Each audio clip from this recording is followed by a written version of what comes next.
Армия сафындағы бала үшін дұға. Гүзел Яппарова укый. Я Раббым, минем ғазиз болам армия сафларында хезмәт итеп, илебезне саклау бурычын үтәй. Аның исән-сау булуын насыйп итеп, барлык явызлыклардан, яман сүзләр һәм яман күзләрдән үзең якла.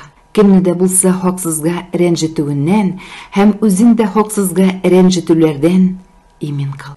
Я бер Аллам, үзеңнең Хафиз дигән исем сыйфатыңны белгәнгә, улымны һәр төрле күңелсез хәлләрдән, бәла-казалардан, явыз, яман ниятле кешеләрдән, шайтан зарарыннан, барча начарлыклардан саклауыңны үтенәм.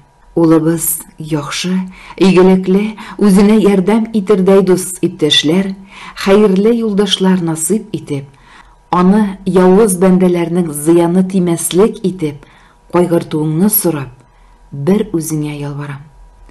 Я Аллам, улымның исән-сау булып әйләнеп кайтуын насыйп итеп, аңа хәерле, бәрәкәтле гомер, тигез, тыныч, бәхетле гаилә тормышы биреп, үзенә дә, аның балаларына да саулык, именлек, зирәк зиһен, камил акыл, күркәм холык, йомшак калып, тулы иман бирүеңне сорыйм. Амин.